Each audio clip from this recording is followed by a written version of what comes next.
kulanti wacan daawadayaal magacaygu waa Fuad Guray ku soo dhawaada barnaamijka ganacsiga ee TV-ga RTN xaafadan Islii ee magaalada Nairobi waxa ku soo badanaya xarumaha lagu iibiyo alaabaha guryaha loo isticmaalo ee loo yaqaan furniture-ka anagoo u kurgalayna waxaanu booqanay mid kamid ah xarumahaasi si aan bal u weydiino qaab iibsiga alaabahan Nuux Maxamed Macallin oo kamid ah howladeennada xaruntaasi ayaa waxa uu warbixin guud naga siiyay qaab iibsiga alaabahan qoraysiga aan la yeelanayna waxa uu dhacay sidatan ku soo dhaw barnaamijka ganacsiga ee TV-ga RTN waa dhawahay boqolkiiba aad baan ku soo dhaweynaa sidoo kale aadna waxaad warbixin kooban naga siisaa guud ahaan ganacsigan noocan ganacsigan waa noocyo badan yahay uuna macno badan yahay qaab badan waa looga shaqeystaa qaab gudaha loogu sameeyo leeyahay qaab dibadda looga keeno leeyahay marka noocyadiisa aad u tir badan yihiin bulshadana at least waxaan isleenahay wax badan oo ayaga anfacayo oo maarta ayagana wax u galaya anagana justi aan wax ka soo saari karno inaan u keenay baan rajaynayna insha Allah wax ma nooga sheegi kartaa alaabaha noocyada alaabaha aad iibisaan oo meeshan ku haysaan hadda justi holkan aan joogno kale waxa lagu gado oo mostly ugu badan waa sida fadhiyadan oo hadda aan joogno kale sariiraha hadii kuwa caruurta noqon lahaayeen hadii sariir weyn oo caadiga arooska iyo meelaha loogu talagalay noqon lahaayeen qalabkaas oo dhan oo dhameystiran wixii guri loogu talagalay intaan ka ahayn wixii electronic aan ka ahayn baad holkan lagu gadaa wixii kale oo ka sii dheer oo electronic hadii xarumo kale aan leenahay oo lagu gadaa baa jirto marka dadka idin yimaada oo aad alaabaha ka iibisaan qaabka aad u wada macaamishaan oo kale wax ma nooga sheegi kartaa dadka qaabka ula macaamilno waa qaab badan jiro dadka qofku waa qof macaamiishaada hore ahaa oo hore aad macaarifi u ahaydeen iyo qof kugu cusub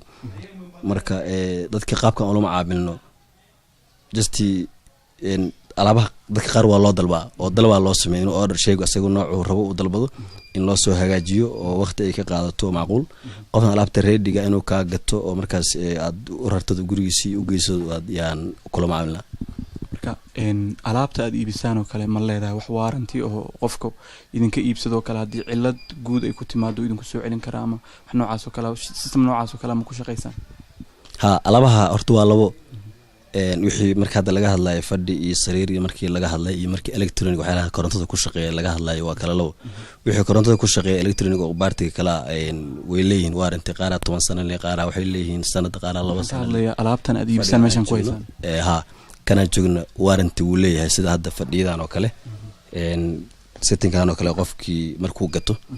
waxa la siinayaa 1 sano warranty ah just fadhi setting-kan haduu ku alaabaha hadda intana kicisid mana soo tusi kartaayo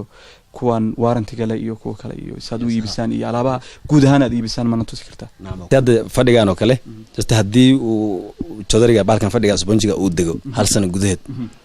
waa bedel qofku waa laga bedeli si oo free service lacag la'aan loogu bedeli mid kale oo cusub halkaas loo gelinaya waxa leedahay haddaan 1 sano kadib oo aan isticmaalo oon keeno soo celiyo mid kale la siinaa jodarigan ka hadlay waxa kale marka waxa kale sida waa limit dhamaan hadda qaybahan oo dhan waa isku mid qaybaha saas u shaqeeyo waxaad na tusaa alaabaha meesha ku hayso kale si guud notes hadda sariiriyo kale waa kuwa qaybta kale yaalaan fadhiyada dhamaantood waa kuwa halkan bay yaalaan qaar waa fadhiyada way kala yihiin ruuxooda qaar waa leedo qaarna waa dharkan marada oo caadiga ah oo la sameeyay ku kala duwan marka labada leatherka iyo kuwan la sameeyo wuxuu kala badiyeen kuwan gudaha ku sameeyna oo maryaha ku sameeysan leatherkana ku sameeyna marka leather meeshan dhexdeeda lagu sameeyo wadanka gudihiisan ka wada wadanka Kenya Nairobi gudaha lagu sameeyo xarumo hool oo lagu sameeyaa leenahay oo caadi oo lagu hagaajiyo oo adinka leenahay leatherka marka dibadda laga keenaa sida Turkiga oo kale sida Dubai oo kale Malaysia malaasa inta badan alaabaha leatherka oo high quality ah laga keenaa halkaan markaan imaano waa kuraasta qadada loogu talagalay sida xaafadaha oo miiska qadada la yiraahdaa ruuxooda noocyo badan ay leeyihiin qaar aan sidaan ku sheegay xarumeen wadanka ku yaal aan ku sameeyno iyo qaar aan dibadda ka keeno marka ruuxooda warranty way leeyihiin hadii qofku ka jabo miiska kale alwaaxa haduu jabo kale hal sano warranty ma bixina sanadkaas gudihiisa wixii jabay waa laga bedelay qof mid cusub loogu bedelay kuwa dibadda laga keenay sidoo kale inay warranty bay leeyihiin waana high quality aad buu u wanaagsan yahay waana isku mid noocyada badan kuley waad arkaysaa u malayn intaan oo dhan waa ka mid iyo wali qaybo kale xitaa dhinaca kale si yaalo noocyada way kala tiro badan yihiin okay halkaan markaan imaano waa electronic ka mid noqonaysa sida TV-da baa yaalo sida speakerada oo samacadaha guryaha iyo waxa loogu talagalay yaalo TV-da dhowr nooc isugu jiraan qaar sanadada hal sano warranty leh qaar 2 sano leh kambaniyada iyo magacyada waxa si kala bedelayeen ayaga ruuxooda warranty aan bixino waa service just hadii qofka uu TV-ga shaqeyn kari waayo oo kale just waa loo hagaajin haduu qofka inta TV-ga isticmaalayo soo dhaco jabo kala jabniin u yimaado just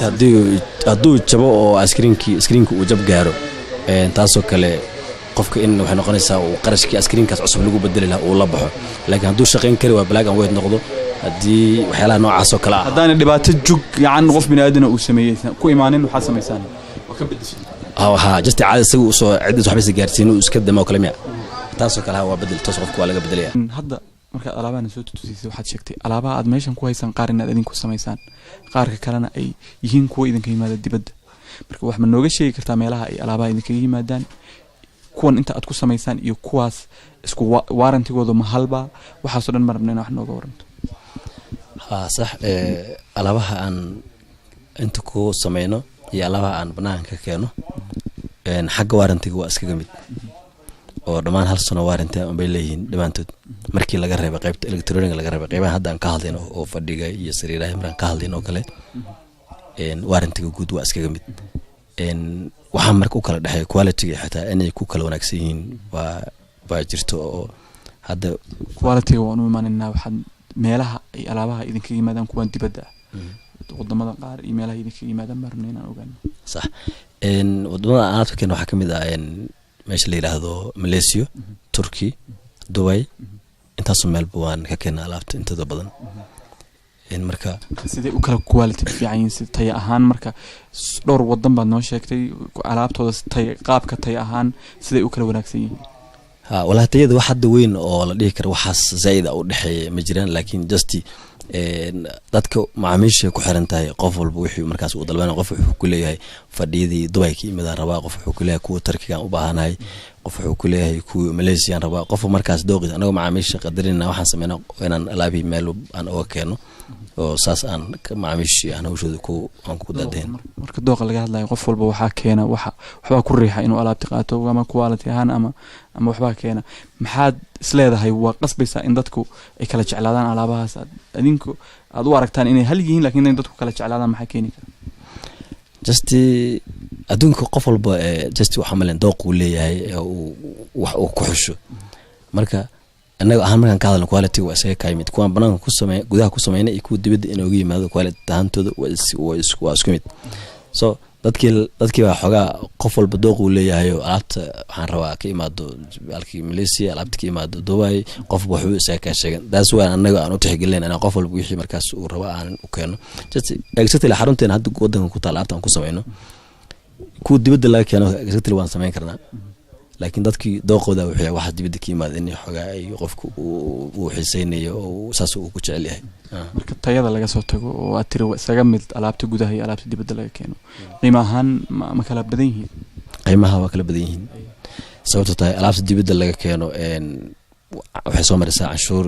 safarkii la soo qaaday adeegii wixii dhan waa hawshada weysii kuwa gudaha lagu sameeyay way ka canshuur culusiin baa dhici karto because qarash baa lagu soo raray gasto kan gudaha ruuxdu waana la canshuura sax laakiin kan banaanka la keen rarkii maraakiibtu soo maray wixii baad fahmi kartaa oo de qasab kan dibaddu ka qalsan kan wadanka alaabaha dadku alaabahan guriga lagu iibiyo sariiraha iyo ma ahan alaab baahidooda joogtada tahay marka iib ahaan marka suuqa laga hadlo sida suuq ahaan suuqiina waa wallahi alxamdulillah suuqa waxa weeye waxay ku xiran tahay hadba qofka ganacsiga uu furay oo uu sameeyay xilliga uu soo shaqeynayay macaamiisha sida ugu xirnayd waqtigii uu shaqada soo waday intay la akayd saasay ku xiran tahay soo waxaan isleeyahay ganacsigu wasaad sheegtay wax macnaha daruuri ah mar walba loo baahan yahay ma ahan just wax mar ama aroos qof sameeysanay ama qof guriga iska bedelay wax saas loo isticmaalo marka saas tahay meeshu waa caasimad ma xumo saas leena ganacsiga waa alxamdulilah waa shaqana ma xumo wanaagsan ganacsi walba marka laga hadlayo wuxuu leeyahay dhibaatooyin iyo wuxuu leeyahay maaragtay faa'iidooyin intaba bal faa'iidada ganacsiga noocaan oo kala ah bal dhibaatada anagoo dhibaatooyinkiisa iyo waxaas gadaal baan u dhiganayna laakiin waxaad si toos ah aad inooga warantaa bal faa'iidooyinkiisa iyo ganacsiga si guud sax weeye horta ganacsiga dhan horta faa'iido uu leeyahay oo ganacsigiisa qofka hadii meel u furantahay oo ganacsi uu leeyahay faa'iidada uu leeyahay sax saas danantay waxay ku xiran tahay ganacsi walba qofka markuu asaga gacanta ku hayo khibrada uu leeyahay ku xiran tahay qaabku aqoonta uu leeyahay ganacsigaas uu hayo qaabku wax ugu soo saari karo qaabku kuba wadi lahaa macaamiisha sidii ku kala xalin lahaa systemka qofka inuu aqoon u leeyahay uu fahansan yahay oo wuxuu ka shaqeynayo waxayin uu fahansan yahay oo aqoonteeda wacan leeyahay baa uu wax kaga soo saari kara inta badan marka ganacsigana saas buu kulay ugu baahan yahay khibrad iyo maaragtay fahan tiro badan dhibaatooyinka marka xagga dhibaatooyinka markaan u leexano kale ganacsiga markaad meel joogto dadka aad wax ka iibinayso kale dadka dhib baa idin kala qabsada dadku isku mid maahana ma wada sinna bal dhibaatooyinkiisa adoo si guud nooga hadlaya maaragtay tan dadkayda ka imaatay tan alaabta laftigeeda marka alaabaha qaar baa la soo raraabaa tiri oo rarniin wax soo galo ida laftigeeda dhibaata laga yaabaa inaad kala kulantaan bal waxaa si guud dhibaatada guud ee businesska noocaan ganacsiga noocaan uu leeyahay horta xagga markaan ka hadalno dhibaatada uu leeyahay oo ama macaamiisha kaaga imaanayso ama maxay ahaday adigu xitaa shaqada ku dhex jirta kaaga imaanayso horta way iska noocay badan tahay tan macaamiisha markaan ku hormarno macaamiisha markaad meel ku nooshahay oo ganacsi uu ku furan yahay just bulshada dhan u adeegaysaa qofkii xun qofkii wanaagsan qofba nooc buu kugu imaanayaa just markaas noocyo badan baad la kulmaysaa wallahi hadda alaabahan marka laga hadlayo ka fanajiga inta badan dhibkooda oo dadka kaaga yimaado ma tira badno sometimes waxa laga yaabaa qof inaa ka gadid fadhi ka gadid oo kale marka ururta guriga u geysid gurigiis inuu yaraado u qaadi kari waayo meesha ay ku yaraato qofka uu yiraahdo halkan iga bedel ama mid ka yar igu bedel ama asaga dhanba iga celi wax noocaas oo kale ah qofkii kala kulantay so taasna waa la macaamilnaa qofkii haddii gurigiisu fadhiga uu qaatay oo la ekaan waayay just inaan mid yar oo u qaadi kara ugu bedelno ama asiga ruuxiisa qaab loo furfuro loo yareeyo leeyahay aan u yareyno qaab uu guriga ugu qaada u sameeyno ay isticmaal noocaas baan kulay macaamiisha kula macaamilnaa macaamiisha tan alaabaha soo dhoofisaan qaar iyada laftigeeda waxaa laga yaabaa in rarniin iyo waxbay soo gashaayo dhib inay dhaawac inuu soo gaaro oo kale kuwaasoo kale kambanida ka soo qaadataan iyaga laftigooda warranty ma ka haystaano dhibaatadaasoo kale hadday timaado maxaa ku xalisaan ha si fiican alaabta dibadda laga keeno shayga markii lasoo raro oo halkan la keeno uu yimaado laga dejiyo daraagidii laga dejiyo la xareeyo haddii alaab kamida uu dhib ku yimaado ama iyadoo jaban la arko ama wax shood alaab ay ka maqan yihiin oo kale just taas kambanigaas kale mas-uuliyadeeda because alaabta kasoo raranay ayagaas kale ama lacag bay inoogu soo bedelay ama alaabteeda intaan u celinay haddii alaab kaloo aan markaas u baahnayn ay kusoo bedeli taas kambaniga mas-uuliyadeeda inta badan wixii dibadda laga keena iskale wixii haddii gudaha aan ku sameynayna dee annaga baa haysano qaabkan u kala bedeli lahayn iyo qaabkii wixii na soo gaaraan ku xalisan lahayn taas waa shaqadanada caadiga ka waran markaad alaabaha iibisaan oo kale alaabaha la idinka iibsadoo kale oo dadku idin yimaadaan ma jiraan adeegyo dheerihoo aad bixisaan oo la xiriira maaragtay rarkoo kale iyo mise service ba ayadana ka qaadaan qofka markaa u rartaan oo kale bal see ula macaamishaan dadka ha taas waa dhowr nooc ay ruuxeeda leedahay qofka markuu alaab kaa gato adeeg uu kaa gato oo kale wixii Nairobi gudaheeda qofka waa free delivery baa loo sameeyaa waa loo qaada alaabta si lacag la'aan baa loogu geeyaa gurigiisa oo xirnaa guriga markaa anaga fundiyadan anaga wadan waa loo xiri wixiis waa loo soo diyaarin saas waxa weeye waa free of charge waxba qofkaas qarash laga maro waa loo geeyaa meelo marka waxaa jira xogaa Nairobi ka yara baxsan oo at least inay Nairobi ka baxsan aan qiyaasayno oo kale qofka marka haddii gaari toosa uu wacdo lacagtii uu bixin lahaa waxa ka hoose at least 50% inaan ka qaadno oo sijaalka kale uu iska bixiyo fundiyada xiriina u raacina free aan ugu raacina u sameeyna inta badan taas marka macaamiishada saas bay ay ku kala bedelan tahay qofkii raba businesska noocan oo kale oo rajaba ay kaga jirto inuu bilaabo hadda aan weli bilaabin maxaad si guud tala ahaan guud oo aad siin lahayd oo aad la xiriira ganacsiga noocan oo kale wallahi talooyin horta way tira badan yihiin oo businesskan u baahan yahay because businesskan ma ahan business hadda business fudud ma business culus wey waa adag wala jeedaa waa fudud ma fududa waa culus yahay maxaa wala jeedaa waxaa la jeedaa just qarashaadka u baahanaya baysaska u baahanaya qofka khibrad u leeyahay inuu businesskan ka shaqeeyo u baahanayo waa wax tira badan wax dhow ma aha marka waxaa la yidhaha nimco walba nusqaanteeda leedahay soo just waa ganacsi wanaagsan oo just ma xumo laakiin waxaa weeye culeysyada uu leeyahay iyo awoodda uu u baahanaya iyo qofka khibradda ku filan oo inuu kaga shaqeeyo u baahanaya baa aad u tira badan so waxaa weeye ninkii dee kolley awoodo oo khibradeeda leh ama fahmi karayo oo qaabku wax uga soo saari lahaa ama qaabku dhawr adiga ugu samayn lahaa ama maarata samayn lahaa waxaa weeye waa qof walba u furan tahay business qof goyni hadda ugu xaniban oo leeyahay businesskaas qofkaas keliya waa wax ka soo saaro oo ama aqoonteeda leh ama isagay gooni u tahay just ma jira just waxaan leeyahay qof walba sidii markaas isaga xifradiisa ula yimaado oo go-aankan oo uu qaato inuu hawshan gala uu isaga dhaadhiciyo bay ku xiran tahay marka waxaan leeyahay waa noociisa iska qofka qorshihiisa uu tira badan yahay barnaamijkan okay aad iyo aad u mahadsantahay daawadayaal guud ahaanba toddobaadkan barnaamijkayga ganacsiga TV-ga RTN oo aan halkan aniga oo Fuaad idinkaga soo jeedinayaan waan naga intaa